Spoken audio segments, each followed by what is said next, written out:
बात हुई। तो ये अन्य पेपर क्यों नहीं दिया, ये नहीं पूछा आपने? आचार्य जी, मैं बड़ी मुश्किल से अभी घर में एंटर कर रही थी, दरवाजा खोल रही थी। अच्छा, मैं अभी अभी आई हूँ। ठीक है। वीना छाबड़ा जी कौन है भाई? ये कैमरे ऑन करो पहले। नीलम खनूजा भी आई हैं आज, और वीना छाबड़ा। वीना छाबड़ा जी कौन सी हैं? नमस्ते आचार्य जी। हाँ नमस्ते जी, पहली बार आए हैं क्या? हाँ जी, किसने बताया आपको? मिथिलेश जी, मिथिलेश मंगला जी ने। अच्छा अच्छा अच्छा, लिंक उन्होंने दिया मतलब? हाँ जी, हाँ जी। ठीक है, तो परिचय दो अपना। मैं गुड़गांव में रहती हूँ, और मेरे पेरेंट्स तो खैर सनातनी थे, मगर मेरा जो ससुराल था वो सारा आर्य समाजी था। अच्छा, 40-42 साल हो गए शादी को। कितने, कब शादी हुई थी आपकी, कौन सी उम्र में? 83 में, 83 में। 83 में? कितने साल के थे हाँ, तब? मैं 24 साल की थी। 24 साल के, अच्छा। अब कितने के हो? अब मैं हो गई हूँ 66 की, 67 में रन कर रही हूँ। ठीक है, आर्य समाज वाली बातें समझ आ गई हैं? मैं जाती हूँ आर्य समाज। 4 सेक्टर पहले अर्जुन नगर में जाती थी, रिटायरमेंट के बाद मैंने टीचिंग करी है। ठीक है। हमारा जो ये वाला प्रश्न होता है ना, आर्य समाज से संबंध जुड़ गया, आर्य समाज जाने लगे, आर्य समाज के सिद्धांत, बस सबसे बड़ी बात हमारी होती है आर्य समाज के सिद्धांत। हाँ जी, अगर ये समझ में आ जाते हैं तो आर्य समाज जाना हो जाता है सार्थक। और अगर ये समझ नहीं आते तो फिर तो हम, इसका मतलब जैसे पौराणिक परिवार में जन्म होता है, वही का हाँ वही जी। वही चक्र चल रहा होता है, इसका मतलब ये होता है। मेरी शादी भी मेरी आर्य समाज रीति से ही हुई है, किसने कराई और थी आर्य याद है? समाज स्कूल में नौकरी भी करी है मैंने। 2 साल 8 महीने नौकरी भी करी है कहाँ पर? पलवल में। पलवल। पलवल में। शादी किसने कराई थी याद है? हाँ जी, शादी करवाई थी, सतपाल आर्य जी थे जयकमपुरा में। मैंने भी बहुत कराई है, 1000 से ऊपर शादियां करा चुका हूँ। जी। एक दिन एक बच्चा बोला, जब वो बैठा हुआ था फेरों के अंदर, तो क्या कहता है, जब फेरे खत्म हो गए तो अपनी मम्मी को बुला के एक वाक्य बोला उसने, हाँ जी। मम्मा ऐसे करो, ये पंडित जी जिन्होंने आज शादी करवाई ना, इनको बुक करो। इनको किस बात के लिए बुक कर लूं? क्या मेरी शादी के लिए? उन्होंने कहा, "पे खोते, तो अभी 8वीं में पढ़ता है, तेरी शादी के लिए बुकिंग कर लूं अभी से? अभी 15 साल पड़े होंगे कम से कम।" कहने लगा, नहीं, इन्होंने इतने अच्छे तरीके से कराई है कि मैं इनसे ही करवाऊंगा। मैंने कहा, हाँ भाई जी। अभी पता नहीं कौन तब दुनिया में कौन रहता है नहीं रहता, कौन जाने। चलो कम से कम नंबर ले लो, अगर तुम्हें लगेगा कि हाँ अभी इनसे ही करानी तो करा लेना, हमें कोई दिक्कत नहीं है। हम तो विदेशों में भी कराए शादियां जाके, यहाँ तो कोई बहुत बड़ी बात नहीं है। कभी बॉम्बे जाते हैं, बेंगलोर जाते हमारे हैं। बच्चों की शादियां भी अरविंद शास्त्री जी ने आर्य रीति से ही करी हैं। बहुत बढ़िया। चलो अब एक वैदिक सिद्धांत का एक प्रश्न पूछ रहा हूँ, अब ध्यान से सोच के उत्तर देना। हाँ जी। आज वाले जो हम पढ़ेंगे, अभी सत्यार्थ प्रकाश 11वां समोल्लास चल रहा है, हाँ जी। वहां पर एक प्रश्न आ रहा है कि वो अपना जैसे स्वामी दयानंद जी ने प्रश्न उत्तर के रूप में लिखा है ना सत्यार्थ प्रकाश को, तो वहां पर जो प्रश्न किए हैं, चाहे वो उन्होंने किए हो चाहे लोगों ने किए हो, लेकिन हमारे सामने प्रश्न उत्तर के रूप में है। तो प्रश्न करने वाला ये प्रश्न कर रहा है कि जब आप ये कहते हो, आप कहते हो का मतलब जो वैदिक सिद्धांत वाले हैं, जब आप ये मानते हो कि ईश्वर सब जगह है, हाँ जी। तो सब जगह होने का मतलब मूर्ति में भी है। हाँ जी। जब मूर्ति में है तो फिर मूर्ति की पूजा क्यों ना करें? ये प्रश्न है, इसका उत्तर देना है आपने।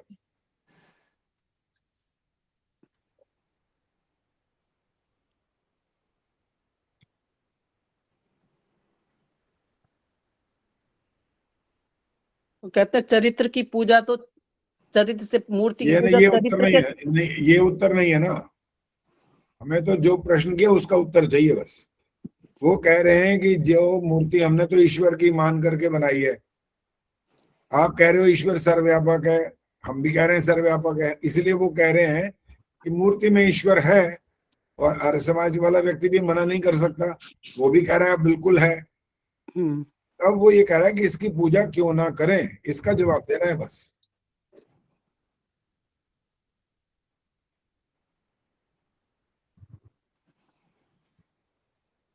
विनय छाबड़ा जी सोचेंगे ले पहले दिन ही फंस गई, बताओ मैं पहले दिन आज आई हूँ और इन्होंने तो मेरे सामने सीधे ही वो नहीं छाड़ी। नहीं, ऐसा ऐसा कुछ नहीं है। हाँ, तो जवाब दो ना, फिर जवाब देते क्यों नहीं?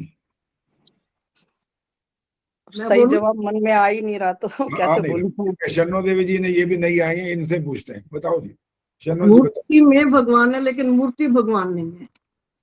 तो भगवान की पूजा करते हैं, मूर्ति की तो हम पूजा को विश्वास नहीं करते। मूर्ति में भगवान है ये कहा, लेकिन मूर्ति मूर्ति भगवान भगवान नहीं है, मूर्ति भगवान नहीं है।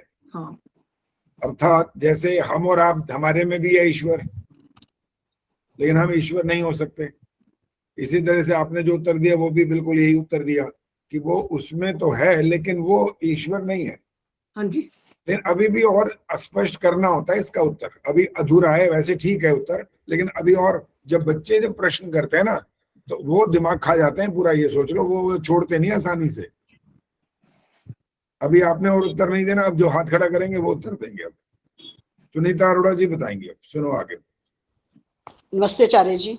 नमस्ते। मूर्ति में ईश्वर है लेकिन मूर्ति ईश्वर नहीं है, तो हमें ईश्वर की उपासना करनी है, ना कि मूर्ति की।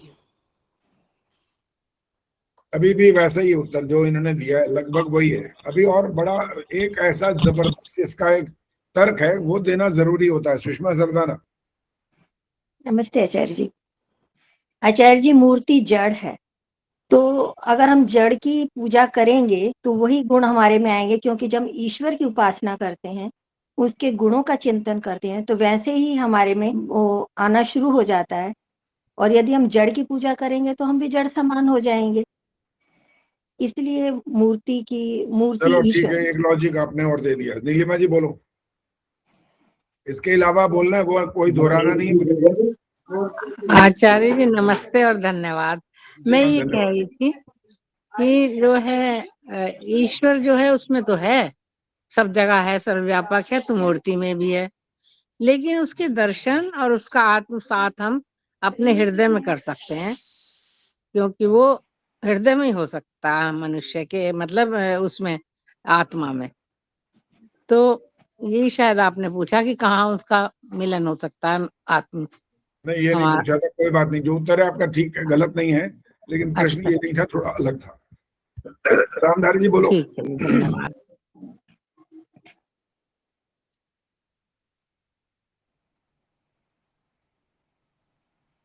रामधारी जी माइक ऑन करो, बोलो।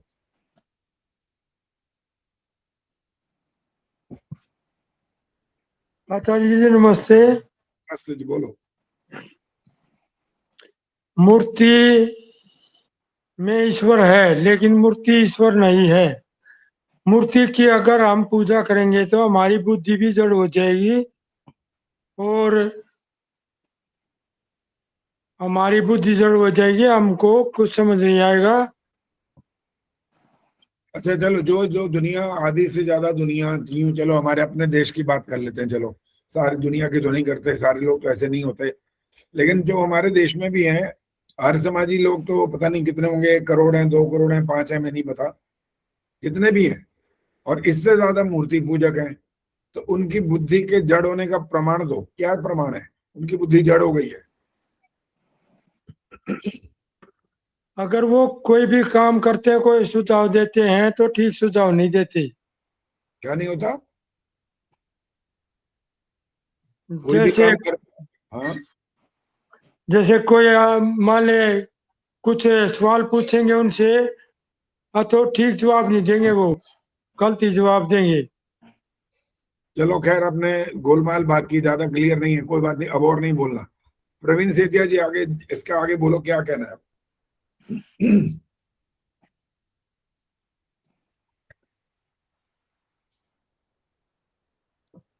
जैसे मूर्ति को देखते हुए ना देखे तो ये हो गया कि भी अगर मूर्ति हमारे सामने नहीं होगी तो खैर हो ना, तो हम मेरा जाके सुनो, कोई अरे सुन लो ना, बोलते ही जाओगे। मैंने जो प्रश्न अब ये किया, जो देखो जिस प्रश्न पर आ जाए ना वहां के उत्तर की बात किया करो, पीछे वाली बात खत्म हो चुकी होती है, और जितना जवाब मिला है लगभग ठीक आ रहा है, लेकिन मेरे को इससे आगे वाला प्रश्न मैंने कर चुका हूं, और वो प्रश्न ये किया है कि आप जैसे कईयों ने बोला कि मूर्ति की पूजा करेंगे तो बुद्धि भी हमारी वैसी जड़ हो जाएगी। मैंने ये पूछा इसका, हमारे देश में हमारे से आर्य समाजियों से ज्यादा वो लोग हैं मूर्ति पूजक हैं, उनकी बुद्धि के जड़ होने का प्रमाण दो, ये कहा है। क्या प्रमाण है उसका बताओ। क्योंकि वो जब कोई कुकर्म करते हैं या कोई गलत काम करते हैं तो वो नहीं सोचते, तो इसका मतलब है कि वो मूर्ति के सामने तो कहते हैं कि भी हम परमात्मा को मानते हैं, और जब साइड पे चलते हैं तो उनके सामने परमात्मा नहीं है, उनको नहीं मानते। इसका मतलब, इसका नाम होता है मतलब बुद्धि का जड़ होना। हाँ। अच्छा चलो कोई बात नहीं, आपके हिसाब से ये ठीक होगा। सरला गुप्ता, बुद्धि के जड़ होने का क्या मापदंड है या प्रमाण क्या दे सकते हैं? जी, उनको सही गलत का पता नहीं रहता। जो हम सोचते हैं कि ईश्वर यहाँ ये काम करना सही है, ऐसे भक्ति या ईश्वर का ऐसे ध्यान लगाना वो सही है, वो नहीं मानते इस चीज को, वो बस पाखंड में फंसे रहते हैं। चलो कोई बात नहीं, ठीक है, जो बोलते जाओ सुन तो लेंगे सारी बातें, कितनी कहाँ तक उसका मापदंड है पता लग जाएगा। संतोष नंदवानी जी हाथ खड़ा किए, बोलो। नमस्ते आचार्य जी। नमस्ते। मूर्ति की पूजा करने से हम उसे एक देशीय बना देते हैं, और जब हमने मूर्ति की पूजा जिस समय कर रहे होते हैं उस समय तो हम समझते हैं कि हम ईश्वर के सामने बैठे हैं तो हम अच्छे कार्य करेंगे, अच्छा बोलेंगे। लेकिन जब हम कहीं चले जाएंगे दूसरी जगह पर तो वहां पे मूर्ति नहीं होगी तो हम गलत कार्य भी करने लग जाते हैं। चलिए चलिए, अभी और आगे मत बोलो। इस बात का अर्थ ऐसा निकल रहा है, क्योंकि जो आपने बोला मूर्ति पूजा जब करते हैं वो लोग, मूर्ति सामने नहीं होती तो जब वो ऐसा मान लेते हैं कि यहाँ तो ईश्वर है नहीं, इसलिए वो गलत काम कर लेते हैं। इस बात का एक अर्थापत्ति होती है। इसका मतलब आर्य समाजी कोई गलत काम नहीं करते, ये अर्थ निकलता है इसका, क्योंकि वो सर्वव्यापक मानते हैं। इसका क्या जवाब है? उनके सामने, उनके मन में हर समय ईश्वर का भय बना रहता है, वो जानते हैं ईश्वर कण कण में है। नहीं, मैं ये कह रहा हूँ वो गलत। अच्छा चलो, आप ये कह रहे हो कि वो हर समय भय बना है, आपका फिर वही वाक्य अर्थ ये निकल आया कि आर्य समाजी कोई गलत काम नहीं करते, ये मतलब है ना इसका। और मैं आपको दिखाऊं हजारों काम गलत करते हैं, फिर इसलिए उस वाली बात का तो अर्थ सब बिल्कुल ही खत्म हो गया कि वो मूर्ति पूजा जो करते हैं वो यहाँ पर ईश्वर को मानते हैं, वहां नहीं मानते, इसलिए वो जो मर्जी करते हैं, गलत करते हैं। तो इसका अर्थापत्ति थी कि आर्य समाजी सर्वव्यापक मानते हैं तो वो कहीं गलत काम नहीं करते, लेकिन गलत काम करने वाले लाखों बैठे हैं यहाँ तक। इससे कैसे सिद्ध हो जाएगा? इस वाली बात नहीं सिद्ध होगी। अब हाथ खड़ा करो, इसको उत्तर है तो। बबली बोलना है कुछ, बोलो। आचार्य जी, मूर्ति पूजा करते करते इंसान जड़वत हो जाता है, उसकी अज्ञानता और बढ़ती जाती है, इसलिए जड़ बुद्धि हो जाती है उसकी। नहीं, ये वाला प्रश्न तो खत्म हो चुका है, उसके आगे पहुंच गए तो। और आगे प्रश्न तो ये पहुंच गया था ना कि आज जो सर्वव्यापक मानते हैं वो पाप चोरी वगैरह कुछ नहीं करते क्या? कोई गलत काम नहीं करते? पहले इसका हाँ या ना में जवाब दो। करते हैं? केवल मूर्ति के सामने ही वो ईश्वर को मानते हैं। मूर्ति वाली खत्म करो ना, बाद में तो आर्य समाजी की बात कर रहा हूँ। जो सर्वव्यापक मानते हैं वो गलत करते हैं कि नहीं करते? पहले इतना जवाब। यदि वो ईश्वर को सर्वव्यापक नहीं मानेंगे तो वो गलत करेंगे ही। ईश्वर को हमेशा ध्यान में रखेंगे कि हमें देख रहा है। वो तो मुंह से कभी नहीं बोलते ऐसा कि हम सर्वव्यापक नहीं मानते, हम तो यहाँ मानते हैं कोने में, घर के कोने में एक बना रखा है कुछ, चाहे ओम ही लिखा हूं तो इसको माने, ऐसा तो नहीं कहते वो तो ईशावास्यमिदं सर्वम ये वाली बात मानते हैं वो तो। सच्चे आर्य समाजी होंगे तो नहीं करेंगे आचार्य जी। अच्छा चलो, अब कुछ लाइन पे आ जाओ। अब एक वाक्य मुंह से निकल आया, ये निकल आया ही कहूंगा, पता नहीं कई बार ऐसे ही होता है कि जब ये वाला प्रश्न करो और आगे बढ़ो तो फिर थोड़ा थोड़ा उत्तर और सूझना शुरू होता है। उसी हिसाब से ठीक बोला भी है कि सच्चे वाले नहीं होंगे, बस शाब्दिक वाले होंगे, शाब्दिक ज्ञान वाले। शाब्दिक ज्ञान में तो आप कुछ भी कह दो कि मैं प्रधानमंत्री, बोलते रहो। प्रधानमंत्री बोलने से बोल हो जाओगे क्या? अरे शब्द ज्ञान तो एक छोटा सा हमारे पास एक मापदंड होता है जिसको हम समझ लेते हैं, ये शब्द है, ये इसका अर्थ है, और वो हम एक प्रकार से जुगाली बोलते हैं, जो आगे उसको भेज देना, बता देना। वो तो आप करते रहते हो, सारी दुनिया करती है, सब करते हैं। और ये वाला मैंने कई बार आपको उदाहरण दिया, बहुत लंबा चौड़ा लेक्चर देंगे बैठ करके स्टेज पर, हवन यज्ञ, देव यज्ञ, बहुत लाभ, इसका ये लाभ होता है, इससे ये जड़ी बूटियां, इससे हमारे को कितने हमारा परिवार का, हमारे आस पड़ोस का, हमारे ईश्वर की आज्ञा का पालन होता है, वो घर में करते ही नहीं। क्या फायदा बोलो अभी इसे। इससे ये वाली बात सिद्ध हो जाती है कि इससे केवल शब्द ज्ञान से नहीं होता कुछ। जब तक वो क्रियान्वित नहीं हो जाएगा तब तक बेकार है वो। सिर्फ झूठी एक प्रकार की प्रशंसा लेने वाले वाक्य होते हैं और कुछ नहीं होता। बड़ा अच्छा बोलता है जी, बहुत अच्छा, जब बड़ा अच्छा प्रवचन दिया, ये हुआ, स्मार्ट भी है, बोली भी अच्छी है, आवाज भी अच्छी है, सब कुछ ठीक है, सुनाई भी अच्छा देता है, सबको समझा भी देता है बढ़िया तरीके, सारी बातें ठीक होती है, लेकिन करता क्या है, बस वहां पर आती है सारी बात। हवन करता नहीं है बस।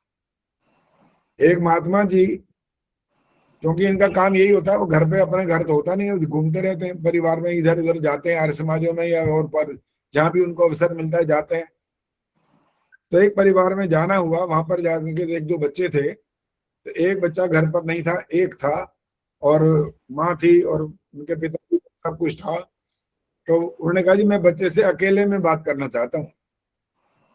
मैंने कहा ठीक है, हम आपके परिचित हैं, कोई आप गलत काम थोड़ी करोगे, ठीक है अकेले बात करिए बच्चे से। अब बच्चे से उन्होंने पूछना शुरू किया कि बेटा ये बताओ, चोरी करते हो? कहते ना। गाली निकालते हो? नहीं। माता पिता का कहना मानते हो? कि हाँ। स्कूल में पढ़ने जाते हो तो कोई लड़ाई झगड़ा करते हो किसी के? नहीं। समय पर जाते हो? कि हाँ। होमवर्क करते हो पूरा? कि हाँ। रात को ठीक समय पर सो जाते हो? कि हाँ। अपने भाई से झगड़ा वगड़ा करते हो? कि नहीं। भैया तू तो कमाल का है, कमाल है, तू हो हद ही हो गई है। तो इतना अच्छा बच्चा, कमाल है। तो इतना अच्छा बच्चा कहाँ होता है आजकल की दुनिया में? तू तो कमाल कर दिया भाई तुमने, सारे गुण भरे पड़े हैं हमारे अंदर। उन्होंने कहा जी एक बात है बस। महात्मा जी ने पूछा क्या? झूठ बोलता हूं। कहा बस बेटा हो गया। क्या करता हूँ? झूठ बोलता हूँ बस। बाकी जो आपने सुना वो देख लो मैंने क्या क्या बोला। तो इनको सब समझ में आ, जो कुछ बोल रहा है सारा उल्टा ही बोल रहा है, झूठ बोल रहा है हर बात में। ये झूठ बोलने वाला जो अभ्यास होता है ना व्यक्ति का, चलता रहता है, उसको पता भी नहीं लग पाता कि कब बोल रहा है, कैसे बोलता जा रहा है, बोलता रहता है, पता भी नहीं लगता उसको। उसको लग रहा है वो ठीक कर रहा है, जो बोल रहा है ठीक ही बोल रहा है। हाँ जी, निशा ने क्या हाथ खड़ा किया है? निशा भदौरिया जल्दी बोलो फटाफट। नहीं, वो तभी खड़ा किया था, वो तो उत्तर आ गया आंसर। उसके बाद हाथ नीचे किया करो ना, फिर ऐसे तो हाथ ही थक जाएगा फिर तो। इतनी देर तक हाथ ही कैसे रखोगे? जब बात खत्म हो गई हाथ नीचे करो, उसको अगली बात आ चुकी होती है। नहीं आ चुकी ना, आपने मूर्ति की पूछी ना, तो मैंने की वो बात तो बहुत देर की खत्म हो गई भाई, इसके आगे तो बहुत आगे बढ़ गए। वो वाला प्रसंग खत्म करके नया शुरू किया हमने। झूठ बोलने वाली महात्मा जी की बात पर आ गए ना, तो उसलिए तो उसका संबंध समाप्त हो गया था। हाँ जी, प्रवीण सेतिया जी बोलो। अच्छा, मैं एक पूछ रही थी, आपने सबको साधुवाद किया था और मेरे को किया नहीं, तो मैं कंफर्म करना चाहती थी। आपके नंबर थे क्या? क्या था या पैसे दिए थे? क्या किया था? कौन सी बात के लिए हो रही है बात? वो मैंने किसी से पेमेंट करवाई थी, मैंने खुद नहीं करी थी, किसी क्या से नाम करवाई थी और क्या नाम से पता है? हाँ जी, अविरल के नाम। है अविरल। अविरल। एक मिनट ठहरो, मैंने भी नाम नोट किए हैं, मैं बड़ा हैरान हो रहा हूँ, ये हैं कौन भाई? मैं बड़ा हैरान हो रहा हूँ, ये नाम तो मैंने देखे नहीं, सुने नहीं कभी। ये नाम कहाँ से आ गए? कौन है ये? देख रहा हूँ कहाँ है वो। ये रजिस्टर ये वाला है कि वो वाला है, देख रहा हूँ।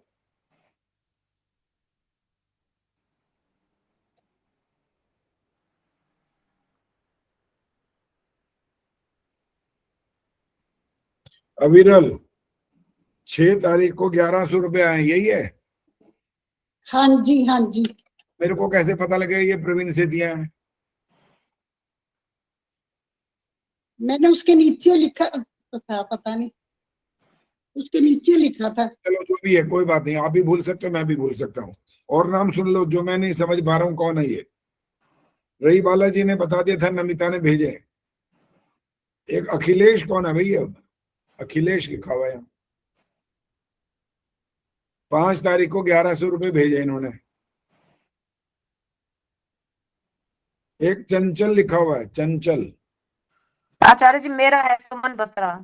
ये अच्छा, ये सुमन बत्रा ने भेजे ये वाले। हाँ जी हाँ जी, आचार्य जी, वो मेरा मेरी नाम भी है, पेरेंट है, मेरा निर्मल डावर। पहले चंचल नाम था। अगर नीचे शादी किसी के ने बाद नाम लिख सुमन दिया कर तो दिया। मैंने, जिसने नीचे नाम लिखा होगा तो वो तो क्लियर हो चुका। एक लिखा हुआ है प्रबोध, 5 आचार्य जी तारीख का। क्षमा चाहती हूँ, मेरा नाम लिखा हुआ है निर्मल डावरा उस पे। फिर ये बोल क्यों रहे हो? आपको तो साधुवाद मिल गया होगा भाई। जिनको नाम लिखा हुआ था उनको तो सबको साधुवाद बोला हुआ है। आप अखिलेश पूछ रहे थे ना आचार्य जी, इसलिए हाँ बता हाँ, रही हूँ। अखिलेश कौन है आप बता रहे हो? हाँ जी, मैं बता रही हूँ कि वो मेरे टेनेंट हैं। अच्छा, वो आपने भेजे हैं? अच्छा हाँ जी, जी हाँ जी, उसमें मेरा नाम भी लिखा हुआ है। अच्छा, नाम लिखा हुआ है तो फिर नीचे देख लेना, फिर तो हो सकता है साधुवाद दे दिया होगा। एक हाँ विवेक, विवेक कौन है भाई? आचार्य जी उस आचार्य जी मेरा बेटा विवेक है। किसका? मेरा माने वीणा वीणा प्रकाश। प्रकाश, वीणा प्रकाश। अच्छा ठीक है जी, पता लगना चाहिए ना, कई बार नीचे नाम होगा तो मैंने बेशक साधुवाद तो कर दिया होगा, जब वहां पर जहां से पेमेंट पहुंचती है वहां लिखा होता है नाम।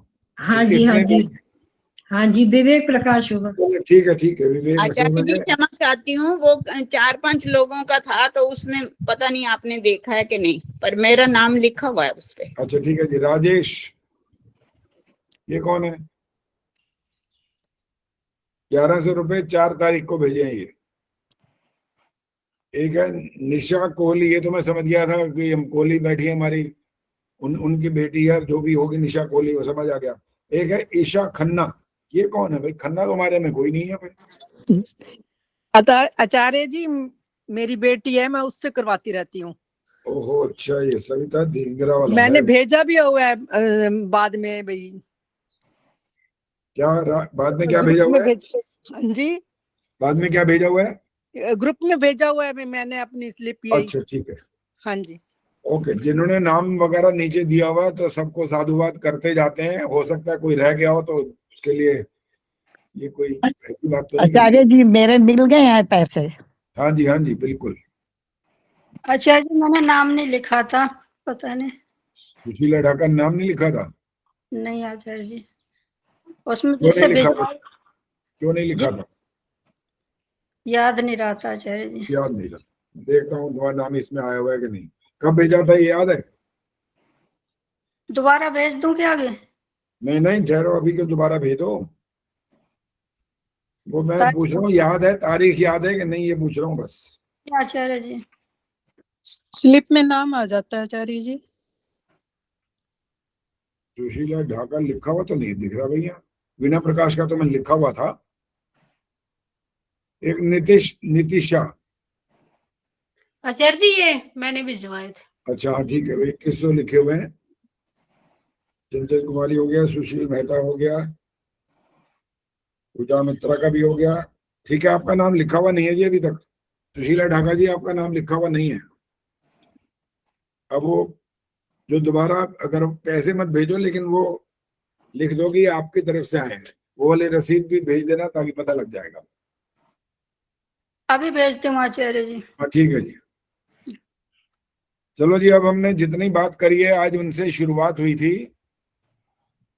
कहाँ गई वो? क्या नाम था इनका भाई? नाम थोड़ी याद रहेगा। वीना छाबड़ा। हाँ वीना छाबड़ा। वो कैमरा बंद हो गया ना, इसीलिए पता नहीं लग पा रहा। कैमरा ऑन रखा करो तो दिखता रहेगा कि आप सावधान हो, जागरूक हो, ध्यान से सुन रहे हो कि नहीं सुन रहे हो, क्योंकि हर बात का यहाँ पर महत्व है।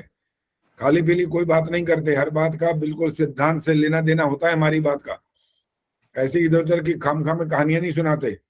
जो बातें वैदिक सिद्धांत के अनुकूल हैं और कुछ प्रतिकूल होती हैं तो दोनों का सामंजस्य करके बताते हैं कि ये बातें छोड़नी है और ये बातें ग्रहण करनी है, तब जाकर के हमारे को बात सच में पता लगती है। जैसे नकारात्मक और सकारात्मक होता है। आप अपने बच्चों को हर बात सकारात्मक नहीं बोलते हो। विनय प्रभा जी माइक ऑन करो। उदाहरण देने, आपने 2 उदाहरण देने हैं बच्चों के लिए। क्या आप कहोगे कि ये सकारात्मक बात हुई है, और एक उदाहरण ऐसा दोगे नकारात्मक आप बताओगे, क्या चीज है? बेटा तुम्हारी तबीयत कैसी है? ये अगर कौन सा है? इतना हो गया, इससे ज्यादा लंबा नहीं बोलना। क्या ये सकारात्मक है नकारात्मक है? नकारात्मक। गलत उत्तर है, आपने नहीं बोलना। हाँ जी, और हाथ खड़ा कर लो। अंजू चौधरी, आप पहले माइक ऑन करो। आपसे ये पूछना है, पेपर क्यों नहीं दिया इस बार? आचार्य जी, पेपर लिखा था, सारे लिख रखे हैं, आंसर भी। एक्चुअली उस दिन मेरी भाभी की वो थी, रिटायरमेंट थी, तो मुझे वहां जाना था, मेरे पास चेक का टाइम नहीं था, और मैं चेक करती तो आधे से ज्यादा, फिर वही गलतियां पहले ही मेरी बहुत निकलती हैं, तो फिर मैंने पेपर मिलाया नहीं, लिखा हुआ पड़ा हुआ है, फिर मैंने भेजा ही। यार अब तो वो नहीं होगा, वो समय जैसे कहते हैं ना, गाड़ी निकल गई, वो तो निकल कोई बात चुकी है। नहीं। लेकिन ये वाला काम कर सकते थे, रिक्वेस्ट कर देते कि भाई आज ऐसी समस्या है। सुदर्शन मनचंदा जी ने भी बोला था, तो मैंने उनका चेक कर दिया, तो कुछ अंक तो मिलते हैं। अंक आपके बहुत पीछे रह गए, वहां पर कम से कम 70-80 अंक कितने मिल जाते हैं, 80 अंक पीछे चले गए अब आप। और आपको ये वाला भी बताएंगे। आचार्य जी, अब मैं पीछे ही रहूंगी, एक्चुअली जा रही हूँ कनाडा, वहां से ये क्लास भी नहीं हो पाएगी 4 महीने के लिए। अब एग्जाम आ गए तो कुछ इसलिए भी थोड़ा एग्जाम तो आएंगे अभी, कम से कम अभी मई चल रहा है ना, मई में भी जरूर एक होना है और अभी, और जून में 1 या 2 और होने हैं अभी। ये 3 मेरे ख्याल है एग्जाम अभी और होंगे। और तो फिर मैंने मई में ही जाना है ना, 30 मई को। ठीक है, अभी उसे, हाँ 30 मई से पहले हो जाएगा, 30 मई से पहले हो जाएगा, उसको तो दे देना। और जितना आगे नहीं कर पाओगे तो वो तो फिर आपकी मजबूरी है, उसमें हम क्या कर सकते हैं।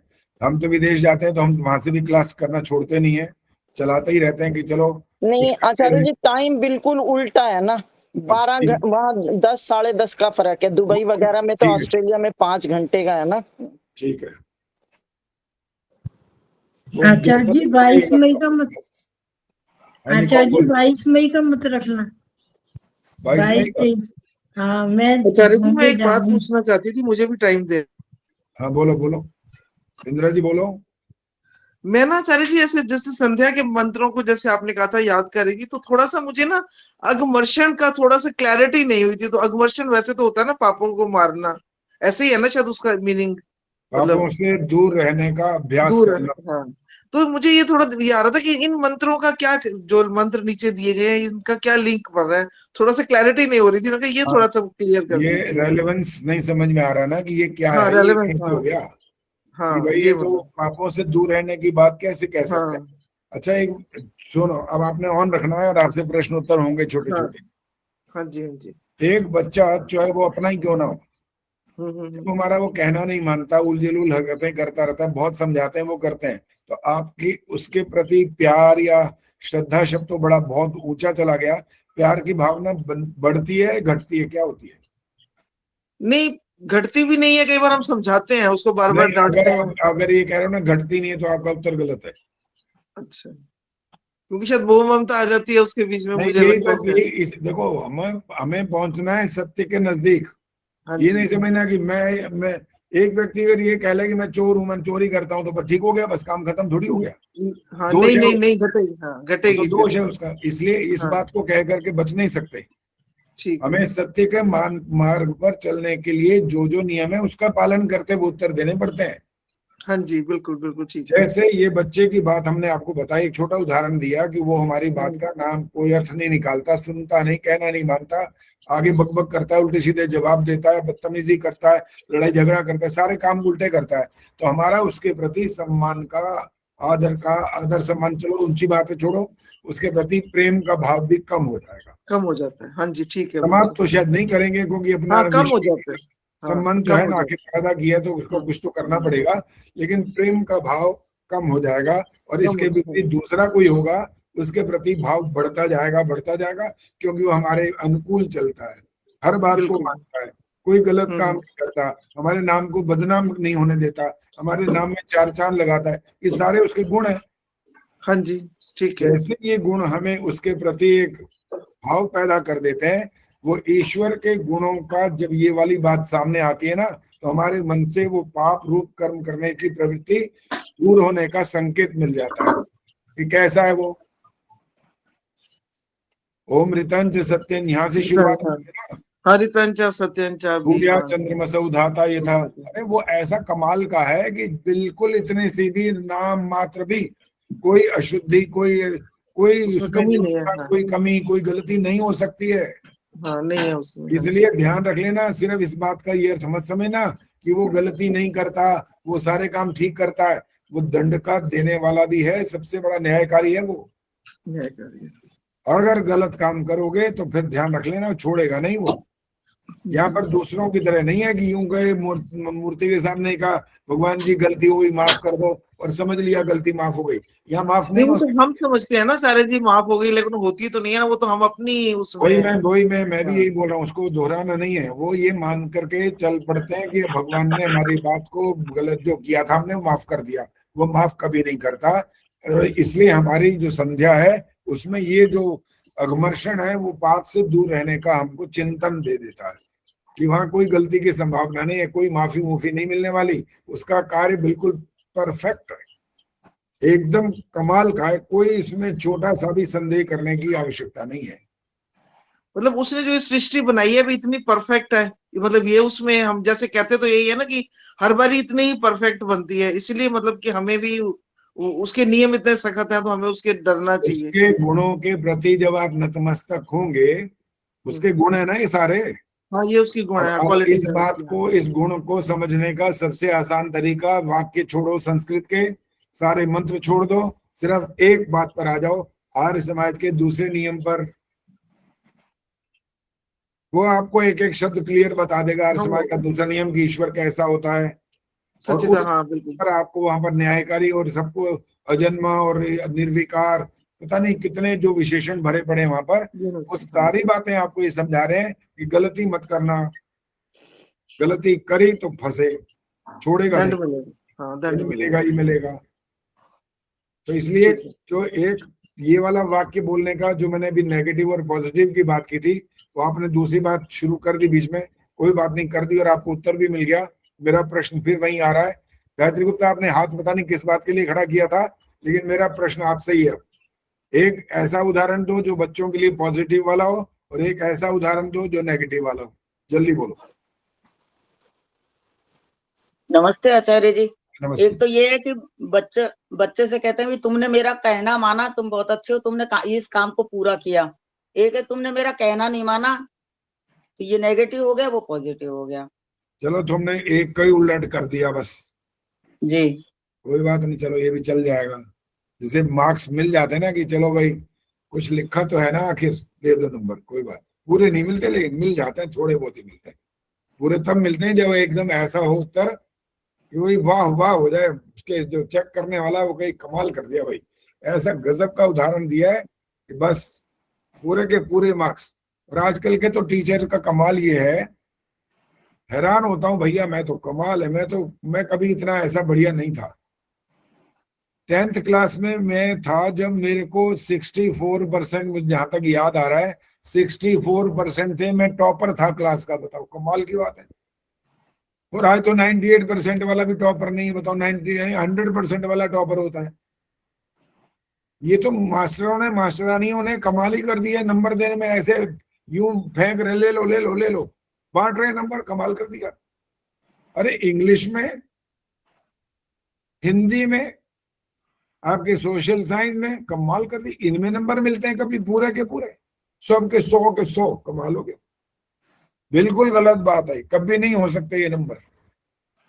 ये उनका चेक करने का जो तरीका बिल्कुल गलत हो गया है, ऐसे नंबर नहीं दिए जा सकते। उसके हैंडराइटिंग देखो, उसकी ये कोई क्वालिटीज देखो, और अगर 15 नंबर का आपने क्वेश्चन दिया था, हैंडराइटिंग भी अच्छी है, तो 14 ही दे दो कम से कम, और क्या। बहुत ही सब कुछ बढ़िया था तो 100% नहीं दे सकते नंबर। जो व्याख्या की चीजें होती हैं उसमें आप 100% नंबर नहीं दे सकते। संस्कृत में मिल सकते हैं पूरे, एक मैथ्स में मिल सकते हैं पूरे, बाकी किसी में नहीं मिल सकते। बाकी व्याख्याओं की बातें होती है, वाक्य रचना की बात होती है, आपके हैंडराइटिंग का भी उसमें कुछ अंश होता है, वो वाली चीजें होती है।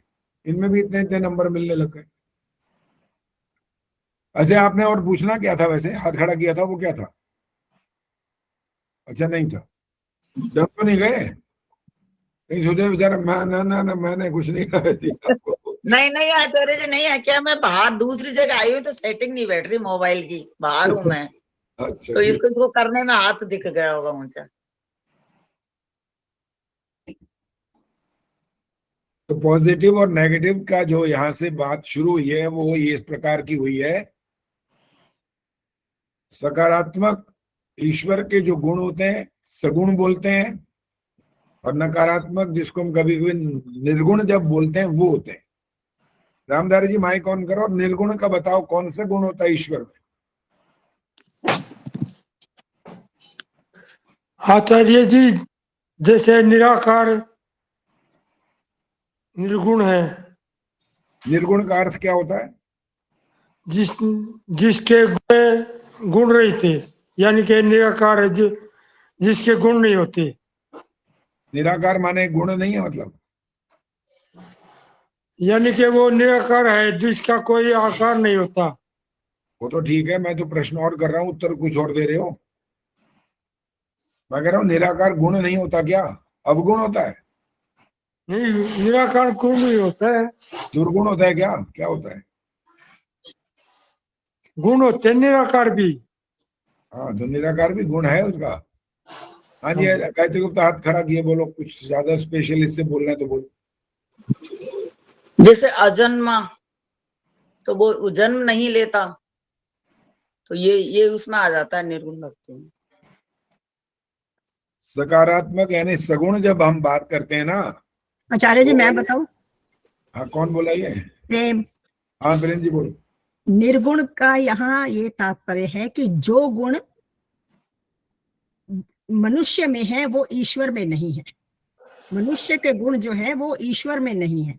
जैसे मनुष्य जो है वो अजन्मा है ना, मनुष्य जो है वो अजन्मा नहीं हो सकता, यानी जो चीज बनी है वो मरेगी, खत्म होगी।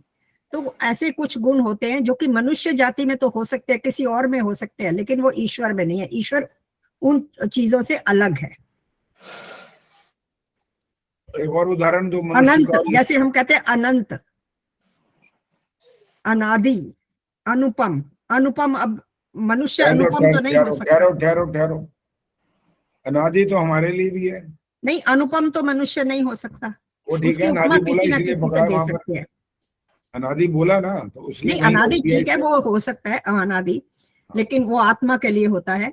आत्मा तो के लिए, आत्मा के लिए होता है, लेकिन ऐसे गुण जो कि आत्मा में भी नहीं, जो सिर्फ ईश्वर में है, वो उसके लिए उसको कहते हैं निर्गुण। आनंद जैसे है, मनुष्य आनंद के लिए तड़पता है, कोशिश करता है, लेकिन परमात्मा जो है वो आनंद स्वरूप है। ये कौन सा गुण है उसका? सगुण है, निर्गुण है? आनंद तो सगुण है ना। तो निर्गुण गुण में हम ये गिनेंगे जो गुण उसमें, जैसे ईश्वर सच्चिदानंद स्वरूप, निराकार, सर्वशक्तिमान, निर्विकार, अनादि, अजन्मा। अजन्मा। हाँ, अजन्मा, अनंत। बस हो गया, आगे नहीं, काफी है। अजन्मा, जन्म नहीं लेता, जन्म नहीं लेता। इसको जब हम दूसरी भाषा में, सामान्य भाषा में किसी असामान्य व्यक्ति को समझाने के लिए जब बोलते हैं, तब उसको नकारात्मक शब्द का इस्तेमाल कर लेते हैं। तब इस्तेमाल कर लेते हैं ये वाला अ वाला, जो जैसे ना अजन्मा, निर्विकार, अनादि, ये सब ऐसे बोलते हैं। तो सगुण और निर्गुण में भेद दिखाने के लिए ऐसा बोल देते हैं, उनको थोड़ा समझाने के लिए। जैसे अजर, अमर, अभय। जी, इसमें अ लगा हुआ है। अच्छा, ये जो अनुपम है वो सगुण है या निर्गुण है? अनुपम, अनुपम। वैसे तो इसको सगुण भी कह सकते हैं, उसकी उपमा किसी से नहीं दी जा सकती। हाँ जी, और कौन बताएगा? प्रवीण सिंह। मैं बताऊं? नहीं, इन्हें हाथ खड़ा करा करो बस। हाथ खड़ा मैं ऐसे देख लेता हूँ इधर उधर से कौन हाथ खड़ा कर रहा है, लेकिन ऐसे बैठा भी करो ना जिसे हाथ भी तो दिखाई दे, कि पीछे अलमारी थोड़ी दिखाई देनी चाहिए, पता तो लगे पीछे वो प्लेन, तब तो पता लगे 1 मिनट में। ये देखो दिखाई दिया कि नहीं 1 सेकंड में। और हमने तो वो लगा रखे हैं यहाँ पर, हमारे को लैपटॉप में सब मिल जाता है, पीछे लगाने वाले, पीछे का दरवाजा हमारा दिखता नहीं, यही लग जाता है। इसे ऐसा लगाते हैं थोड़ा सा कि हाँ हमारा सब क्लियर दिखाई दे। प्रवीण सिद्धिया जी जवाब क्या है?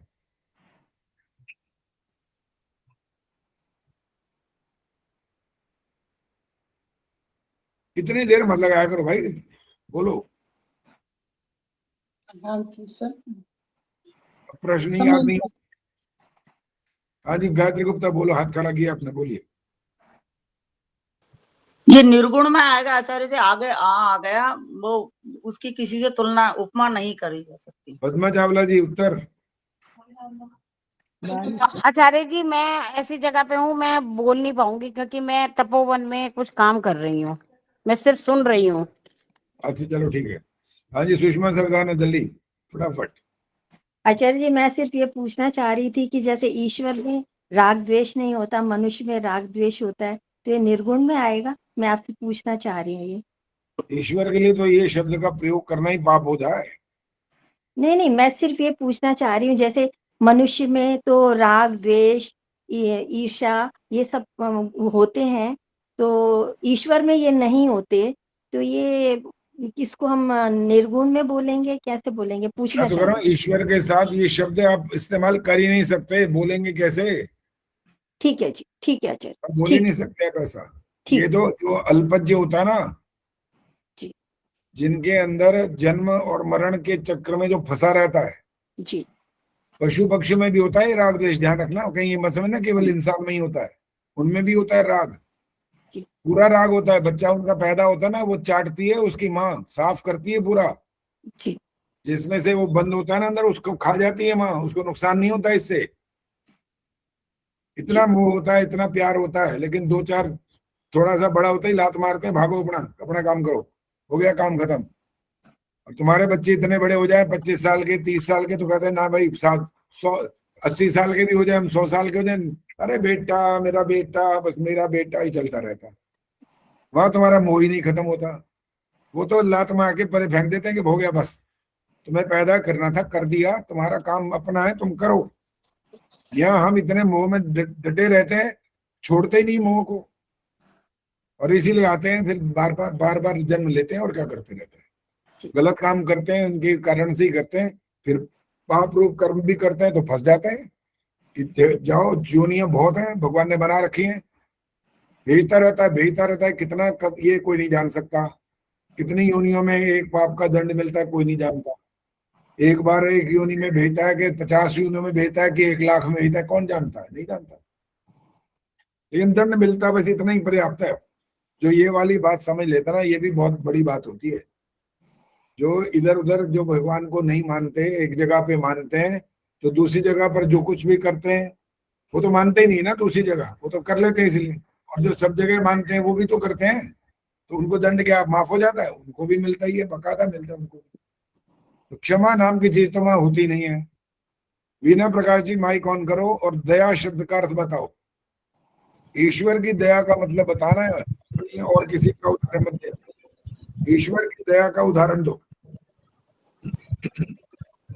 ईश्वर की दया उसने हम पर सब तरह से, मतलब जैसे हवा पानी ये सब हमें दया के रूप में दिया है, पृथ्वी है।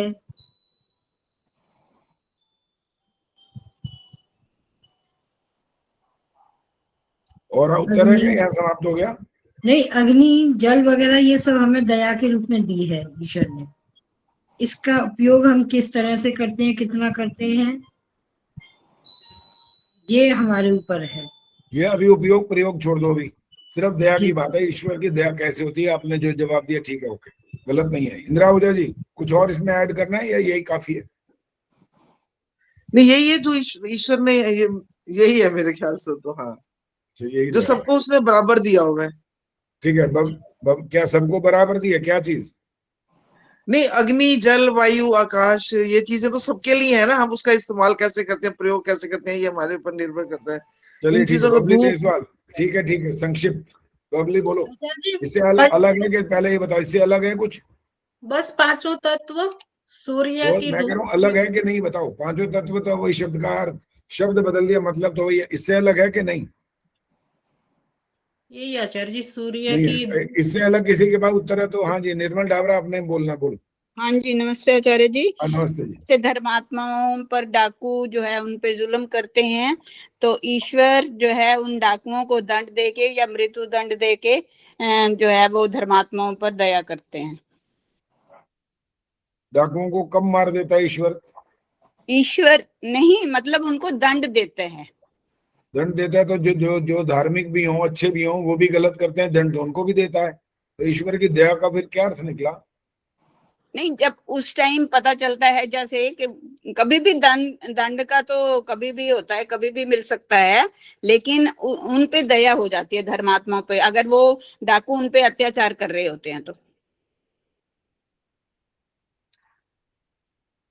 अभी नहीं आई बात। चलो जी, इंदिरा टांगरी जी बोलिए।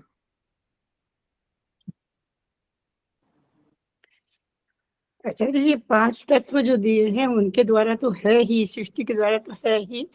अगर उनमें से किसी भी एक तत्व को ले ले तो फिर जीवन नहीं रह सकता। और दूसरा जो ईश्वर की कर्म फल व्यवस्था है वो भी बड़ी न्यायपूर्वक है, वो भी ईश्वर की दया है। देखो, ये वाली बात आपने थोड़ा सा एक और विस्तार थोड़ा सा कर दिया, लेकिन अर्थ सारा वही है। पांचों तत्वों की बात जो सब करते जा रहे हैं वही है। तो चाहे पांचों तत्वों का नाम बोलो या बोलो सबको दे दिए, बराबर दिए, कोई मूल्य नहीं लिया, ये सारी बात ठीक है। गीता हाथ खड़ा किए, कुछ बोलना है? इससे अलग बोलना है तो बोलो, नहीं तो मत बोलो। आचार्य जी, हमको भोजन, पानी और ये सूर्य चंद्र की रोशनी, ये सारी प्राकृतिक फिर वही शब्द बदलते जा रहे हो, मतलब तो सारा वही निकल रहा है। कोई क्या अलग हो गया? ये पांच तत्वों से अलग होती हैं चीजें जो आप बोल रहे हो? नहीं। इससे अलग किसी ने जवाब देना हो तो हाथ खड़ा करो। हाँ जी, नीलिमा जी बोलो। आचार्य जी, दया वो भी है जो इन्होंने बताई, जल, अग्नि, वायु, आकाश, पृथ्वी, सब संसार के पदार्थ, लेकिन इसके अलावा दया एक और है ईश्वर की, जो उसके न्याय रूप में प्रकट होती है। जब वो न्याय करता है, वो माफ नहीं करता, वो बड़ा कड़ा दंड देता है, योनियों में, निकृष्ट योनियों में भेजकर। वो समझ लीजिए न्याय तो करता ही है, वो दया भी करता है उस रूप में। ठीक है, ये बात भी ठीक है। सत्यार प्रकाश का उत्तर आपने जो लिखा हुआ है वहां पर वो दे दिया, वो भी ओके, कोई बात नहीं। लेकिन मेरा अभी प्रश्न अभी भी वहीं पर है। हाँ जी। और किसी मतलब माइक बंद कर दिया करो, आपने जवाब नहीं देना होता उसका। हाँ जी, संतोष नंदवानी जी, कोई जवाब इससे अलग होना चाहिए? हमें उन्होंने बुद्धि दी है और कर्म करने की स्वतंत्रता दी है, जो कि पशुओं में नहीं है।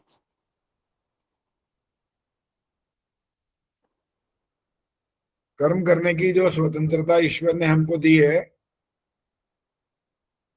इसलिए इसको आप दया बोल रहे हो। माइक ऑन रखो अभी। हाँ जी। और बुद्धि दी है, हाँ जी। जो जानवरों के पास जिस प्रकार की बुद्धि है हमारे पास नहीं है वैसी, तब क्या करेंगे? अगर बुद्धि नहीं होगी तो हम कर्म जो है अपने सही नहीं कर पाएंगे। नहीं, और मेरा पहले प्रश्न फिर दोबारा सुनो। हाँ जी। जो बुद्धि जानवरों के पास है वो वैसी हमारे पास नहीं है, तो हम क्या कहेंगे फिर यहाँ पर? कि आपने कहा ईश्वर की दया ये है कि मनुष्य के पास बुद्धि दी है। अब मैं कह रहा हूँ जानवरों के पास हमारे से कहीं अच्छी बुद्धि भी है, तब क्या कहेंगे? मेधा बुद्धि दी है, ये कह सकते हैं। थोड़ा थोड़ा शब्द बदलते जा रहे हैं। मैं तो जो प्रश्न कर रहा हूँ उसका उत्तर नहीं आ रहा। मनुष्य पर ही लागू हो रहा है सब कुछ, वो वाली बात बोलते जा रहे हो। हाँ जी, अंजू बोलो, क्या जवाब है? हमें अच्छे माता पिता दिए हैं और मनुष्य का चोला दिया है, ये परमात्मा की दया है। इसको अगर हम कर्म फल व्यवस्था कहें तो गलत हो जाएगा? नहीं, गलत नहीं होगा। देगा तो वो कर्म फल के अनुसार देगा, लेकिन फिर भी उसने मनुष्य चोला दे करके हमें बुद्धि दी और माता पिता हमें मिले, तो ये अभी तो उसकी पहले दया ही तो है कि रुको, उससे अभी पहले। रुक जाओ ना, रुक जाओ।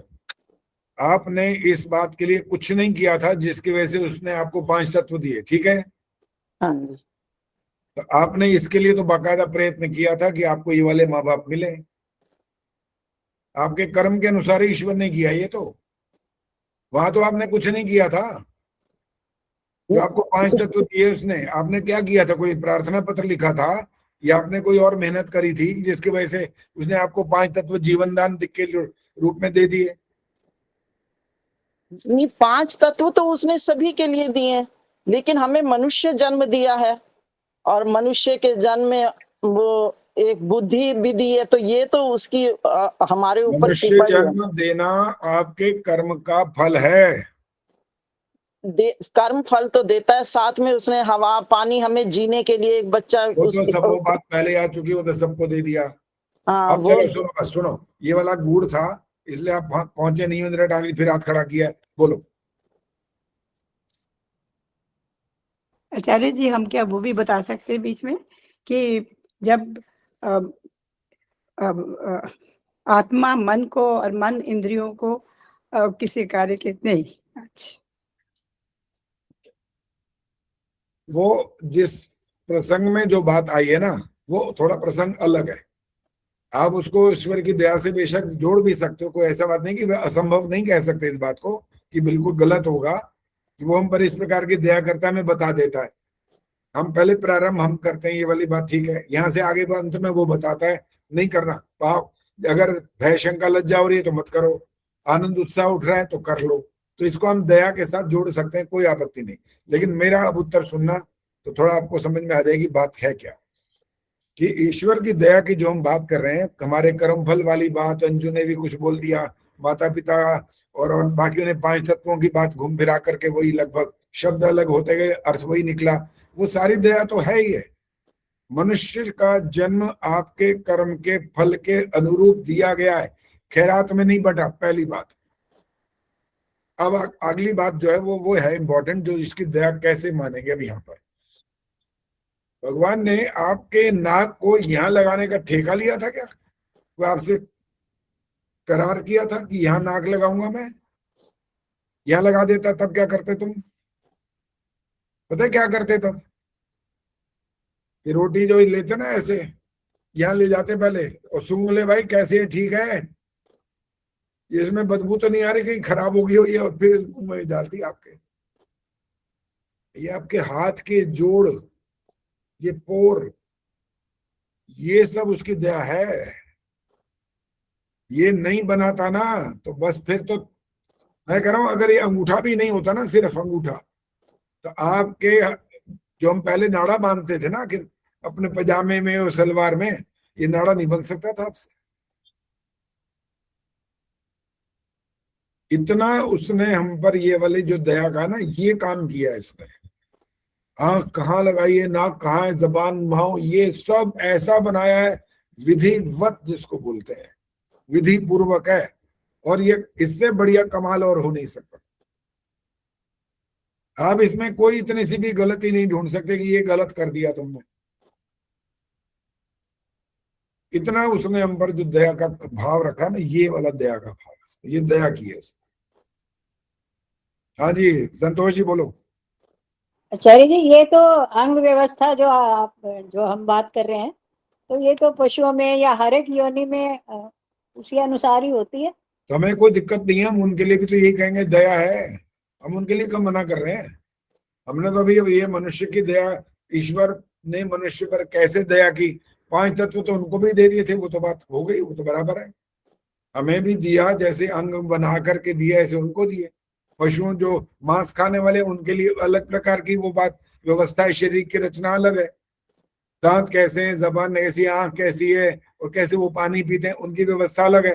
वो उन पर उनकी व्यवस्था और उनकी दया शब्द का आप इस्तेमाल कर सकते हैं। ये हमारे लिए हम पर क्या दया किए, इसका हम अपने लिए इस्तेमाल कर रहे हैं। हाँ जी प्रेम जी बोलो। क्या प्रेमांश जी? आचार्य जी अद्भुत। अरे प्रेमांश जी उसके बाद हाथ खड़े करना, मैं बोलने दूंगा।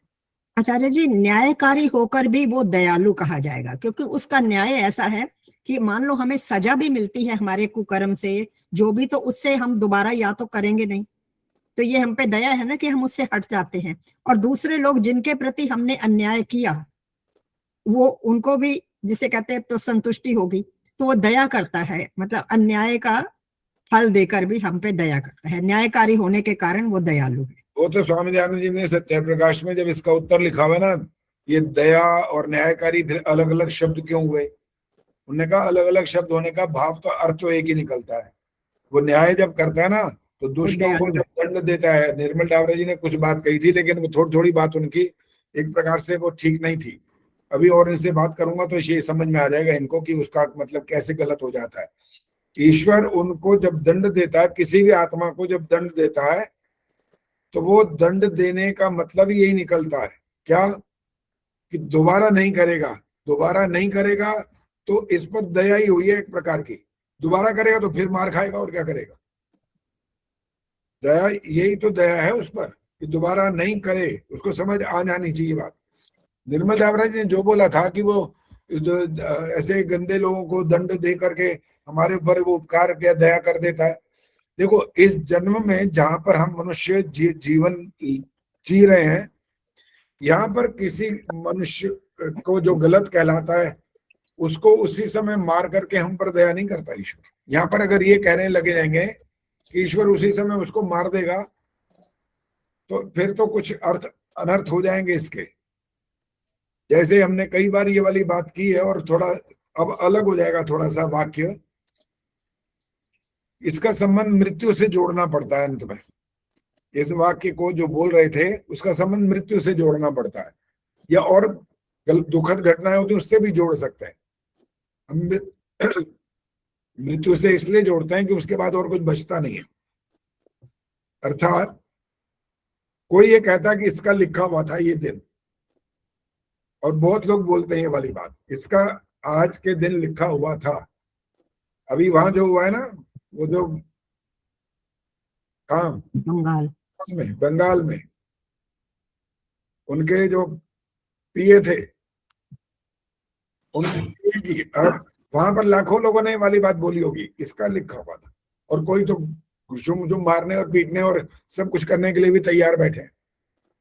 लेकिन कुछ लोग हैं जो हम यहाँ इधर हैं, हमारे पास अगर ऐसा कुछ नहीं हो रहा तो हमारे में से बहुत सारे लोग ऐसे होते हैं जो कहते हैं भाई अब क्या करें, उसकी लिखी हुई थी। उसकी लिखी हुई थी माने क्या निकला, मौत लिखी हुई थी यहाँ पर। अब प्रश्न यहाँ से शुरुआत होंगे, इसकी मौत लिखी हुई थी ये वाली बात मान करके प्रश्न शुरू होंगे। अब उत्तर देने हैं भाई, कौन उत्तर देगा, हाथ खड़ा कर लो। जो इनके उत्तर देता जाएगा, छोटे छोटे प्रश्न होंगे। हाँ कृपा जी आप क्योंकि नए हो तो आप उत्तर दो तो जरा, और क्योंकि आपको समझने में आसानी हो जाएगी ये वाली बात है। माइक ऑन कर लो।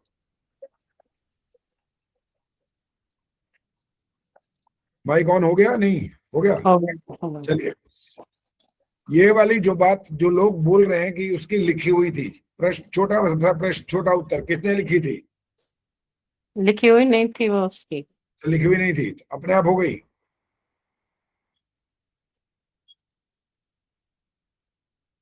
तो दुर्घटनाएं हैं जो हो सकती हैं, कभी भी कहीं भी हो सकती हैं।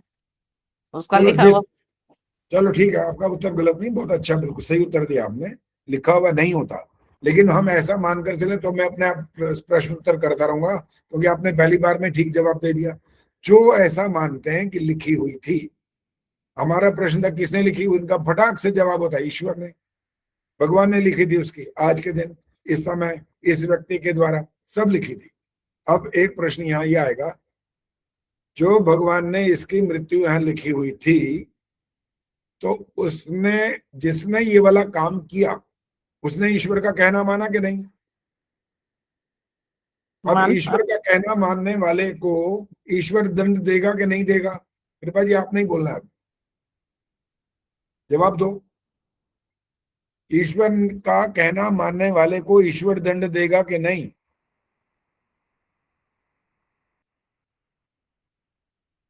जल्दी सोचो, इतनी देर थोड़ी लगानी है। माइक म्यूट है कृपा जी आपका। हाँ माइक बंद है, माइक अभी वैसे भी दिखाई नहीं दिया कि बोल रही थी। माइक ऑन करो, माइक बंद है आपका। हाँ बोलो। वो ईश्वर की आज्ञा का पालन करेगा तो ईश्वर उसको दंड देगा। अच्छा, लो जी, इन्होंने तो कमाल कर दिया। हम ईश्वर की आज्ञा पालन करके रोज हवन करते हैं, ईश्वर हमको दंड देगा, ये क्या बात हुई? नहीं वो तो नहीं। नहीं, अभी देखो मैंने उदाहरण उल्टा दिया जानबूझकर। हमने तो सिर्फ उस बात को पकड़ा है कि ईश्वर की आज्ञा पालन, ईश्वर की आज्ञा पालन करने वाले को ईश्वर दंड देगा। तो ये बात तो पता क्या है, ये वाली बात वो है कि एक बच्चे को पिता ने कहा बेटा वो सामने एक आदमी जा रहा है, एक लगा क्या उसे। बेटा ने कहा ठीक है ओके, अब पिताजी क्या किया, पालन किया उसने, वो बस 2 लगा के आ गया। अब पिता ने उसको कहा आजा बेटा इधर आ जाओ। अब पिता ने एक इसे ठोक दिया। अब पिता ने ठीक किया ये? जीवात्मा स्वतंत्र है ना। नहीं तो नहीं नहीं, ये जो मेरा प्रश्न है उसका उत्तर दो। अब जब पिता ने आज्ञा दी कि ये करो, वो करके आ गया। अब पिता ने कहा तेरे 2 मारूंगा मैं, ये ठीक है कि गलत है? गलत। फिर जब ये गलत हो सकता है तो ईश्वर वाली बात कैसे वहां ठीक हो गई कि ईश्वर दंड देगा उसे? आचार्य मैं वो जीवात्मा स्वतंत्र वाली बात के हिसाब से कह दी। वो वाली बात ठीक चल रही है। मैंने तो आज से ऐसे प्रश्न जानबूझ करके किए हैं कि ये स्थिति पर, ये वाली स्थिति आने पर, तो आपने उस स्थिति आने पर भी ये वाला जवाब दिया कि ईश्वर उसे दंड देगा। नहीं वो ये नहीं उत्तर देगा। गलत हो गया था आपका उत्तर। ईश्वर, जब ईश्वर की ईश्वर ने निश्चित किया था कि आज ये मरेगा, एक ने उसको मार दिया, अर्थात उसने ईश्वर का कहना माना, तो ईश्वर का जिसने कहना माना उसको ईश्वर दंड कैसे दे सकता है? अब प्रश्न अब दूसरे ढंग से शुरू होगा, अरे इसने गलत काम किया। अब आपका उत्तर ठीक था, कर्म करने में स्वतंत्र है हम। अब इस बात से ये सिद्ध हो गया कि ईश्वर ने इसकी मौत निश्चित नहीं की थी, ये मतलब निकल आया। अब सारी बात का जो जड़ जहां पर थी उसका दारोमदार ये निकला कि हमारी मृत्यु किसी के द्वारा पहले से निश्चित नहीं होती।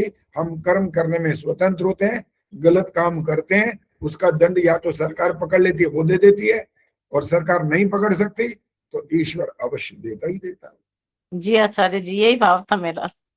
बस यही, इसीलिए मैंने जानबूझ करके गोलमाल बातें बीच बीच में करते ताकि आप अच्छी प्रकार से उसका घुमा फिरा के हर तरह से, इधर से उधर से, उल्टे टेढ़े मेढ़े सब प्रकार के प्रश्नों को उत्तर देने लायक बन जाओ। बच्चे जरूर करेंगे, वो छोड़ेंगे नहीं कोई बात को।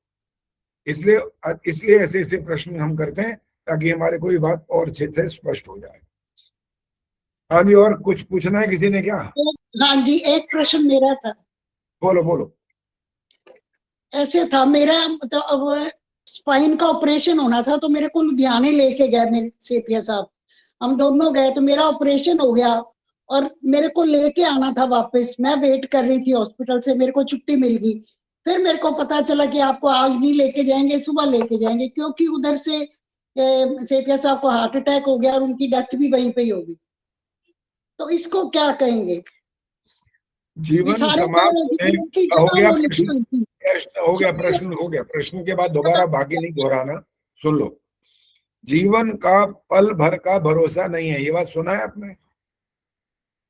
इस बात का दूसरा अर्थ है कोई पट्टा लिखवा करके नहीं आया कि ये इतने साल तुमने जीना ही है। अगला ही पल जीवन का है कि मृत्यु का, कोई नहीं जानता। हम जितने भी ऊपर से जैसे दिखाई दे रहा है, जो दिखाई दे रहा है, कोई अंदर नहीं जानता अंदर क्या चल रहा है, किसी को नहीं पता, चाहे कोई डॉक्टर खुद क्यों ना हो। डॉक्टरों को भी हार्ट अटैक होते हैं, ऐसा कुछ नहीं कि वो हमेशा ठीक रहते हैं, ऐसा नहीं है।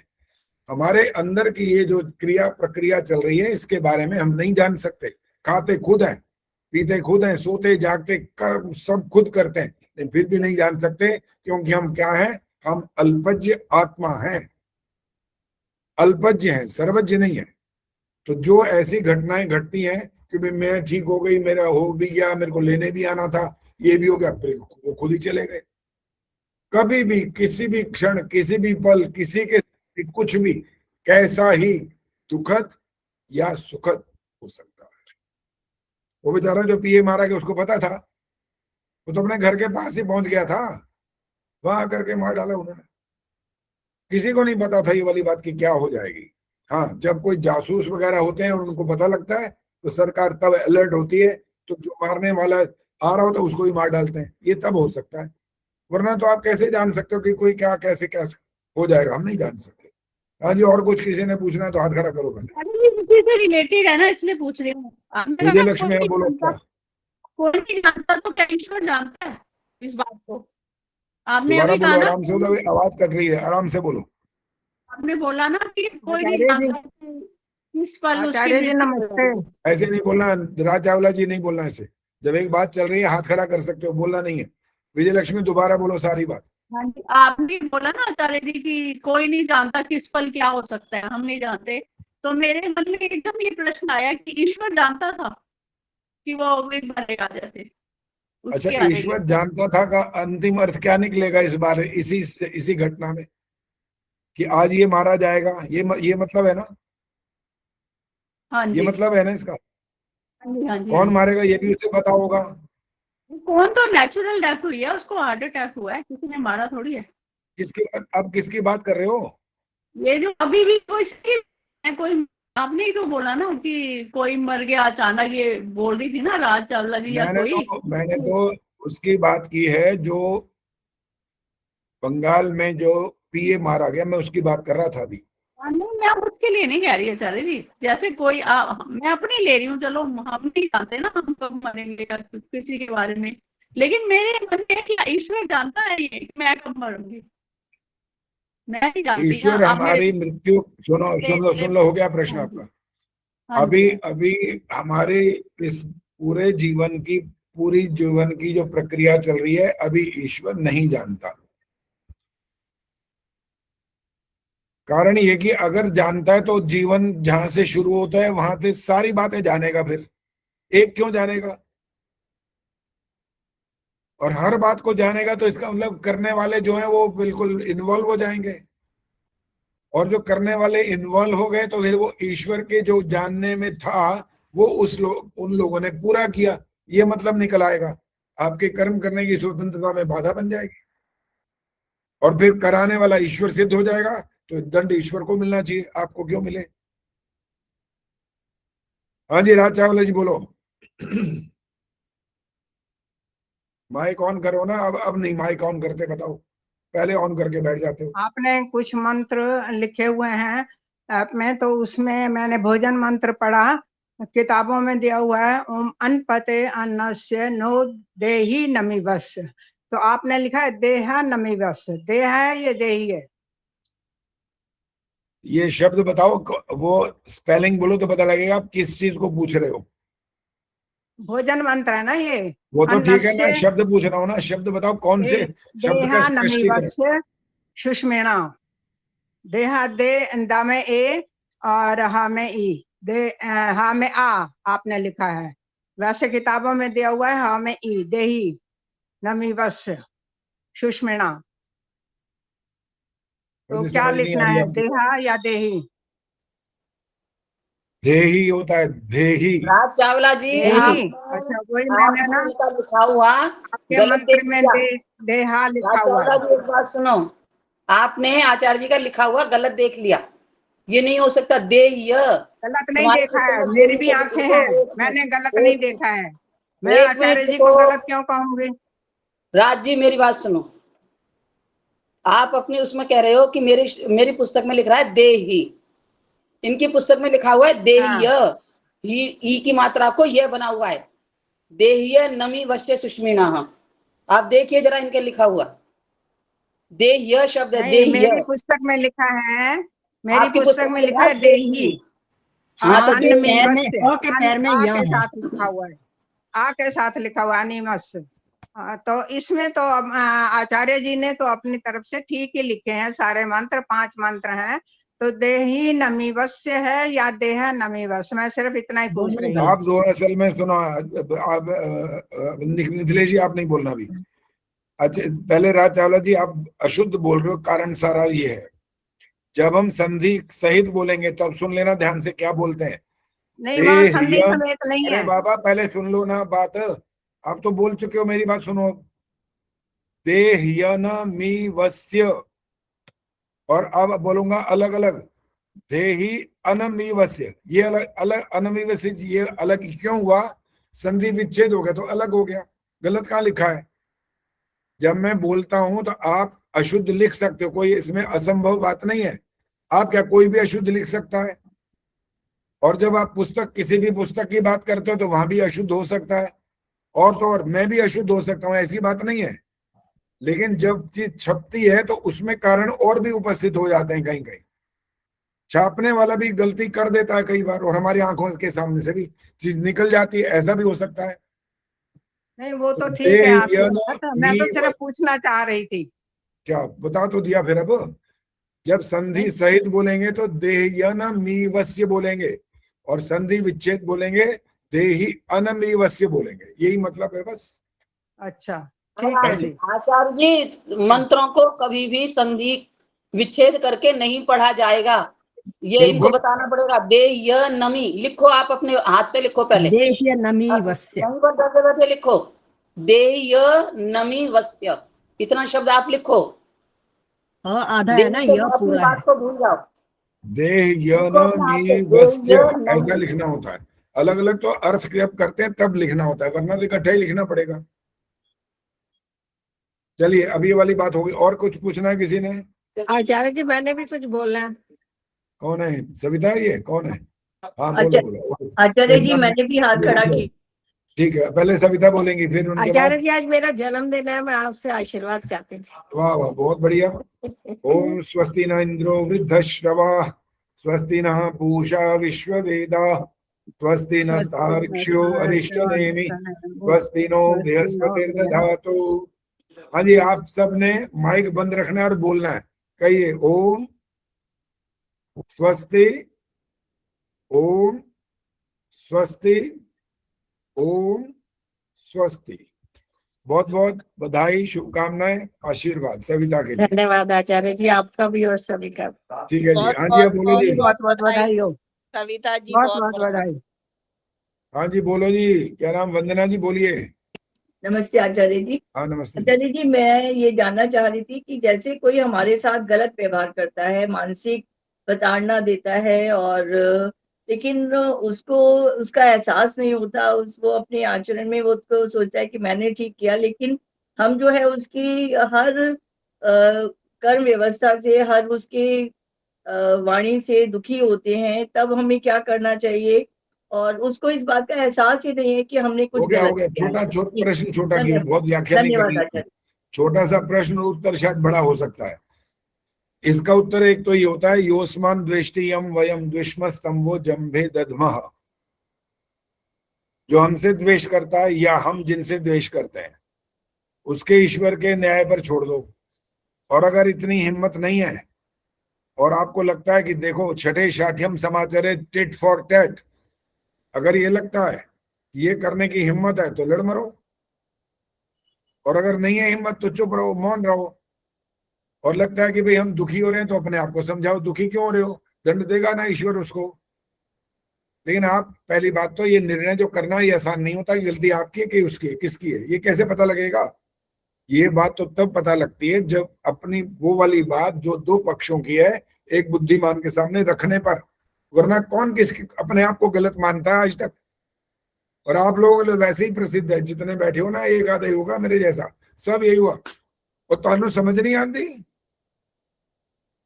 ये तैयार होता आपका ब्रह्म वाक्य, तुम्हें समझ नहीं आती, उनको समझ नहीं आती, आपको सारी समझ आई हुई है। ये कमाल है वैसे। अरे भैया वो बहुत कम नहीं है, वो भी बहुत बुद्धिमान होते हैं। उनको समझ नहीं आती कह के आप उनके क्या बोलो खोपड़ी खा जाते हो। इसलिए किसी बात का निर्णय करना हो तो दो पक्षों की बात पहले सामने आनी चाहिए। आचार्य जी हम तो कहते हैं हमें समझ नहीं आती। 12-11 हूं अभी। चलो जो मुझे एक बात कहनी है आचार्य जी। पद्मा जी बोलो। आज मेरे दोतरे का भी जन्मदिन है, उसके लिए भी आशीर्वाद दे दीजिए ना। अब आशीर्वाद तो दे दिया, उसको भी इस प्रकार से आशीर्वाद दे देंगे। अब हर बार मंत्र बोलते रहे तो शायद 50 बार ही ना बोलने पड़े लग जाए। आचार्य जी पहला जन्मदिन है उसका आज। जिनका पहला है, हाँ जी। आज 1 साल का हो गया। हाँ जी। तो ये दूसरा जन्मदिन है, पहला नहीं है। दूसरा है। अच्छा। देखा, हम इस बात में भी गलती पकड़ लेते हैं। पहला तो जिस दिन पैदा होता है वो होता है। पहला वो जो 9 महीने पेट में रहा, इसलिए उसको दूसरा मानेंगे। नहीं, जिस दिन पैदा हुआ था वो जन्मदिन था उस दिन। अच्छा। आज 1 वर्ष का हो गया तो दूसरा जन्मदिन है, लेकिन लोग बोलते हैं 1 साल का हो गया, कोई आपत्ति नहीं है, ठीक है ये बात। बस अब और बात नहीं करो, जाना है मेरे को कहीं। ओम द्यौः शान्तिरन्तरिक्षं शान्तिः, पृथिवी शान्तिरापः शान्तिरोषधयः शान्तिः, वनस्पतयः शान्तिर्विश्वे देवाः शान्तिर्ब्रह्म शान्तिः, सर्वं शान्तिः, शान्तिरेव शान्तिः, सा मा शान्तिरेधि। ओम शांति शांति शांति। जो बोले सो अभय। वैदिक धर्म की की जय। जय। जगत गुरु महर्षि दयानंद की जय हो। जय हो। भारत माता की जय हो। हमारी समाज वेद की ज्योति ओम का झंडा वैदिक ध्वनि